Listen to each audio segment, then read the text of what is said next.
So for this last one, I'm not going to do a full out t-table. I just want to show you something to be careful with in the calculator.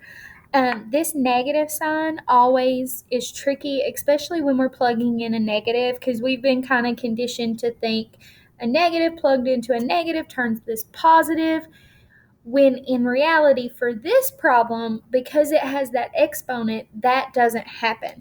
Because y equals negative x squared is the same as y equals negative 1 times x squared.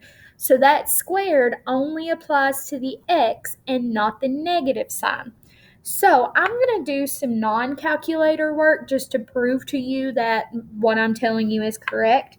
So I'm going to plug in, I'm going to leave it as negative 1 for a second just to show you how it works. So negative 1 times negative 2 squared. All right. So exponents before multiplication, we know that.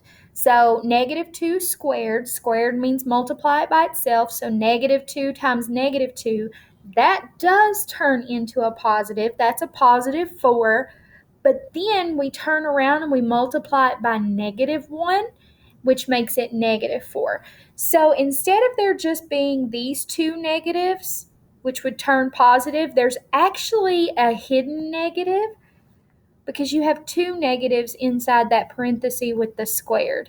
So just be extremely careful with that. What I would do is I would either put the negative 1, or I would just remind myself to make sure anything that's in front of the x goes outside of the parentheses.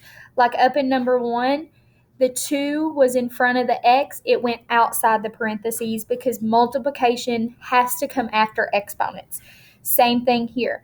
That negative comes after the parentheses, after the exponents. It just has to happen. Okay, so anything in front of the x goes outside the parentheses. Also, that is important in the calculator, because if you just type in negative 2 squared, right, it's going to give you a positive 4, because the calculator is going to think those two negatives canceled, kind of like the misconception that we just talked about. But it's really negative multiplied by negative 2 squared. So please, please, please just be extremely, extremely careful with that. Even if it's a positive number, keep that negative outside that parenthesis, okay? Because this one, believe it or not, is actually going to be negative 4 as well. That symmetry we talked about in example 2 also shows up here with our parabolas. So it actually turns out pretty cool.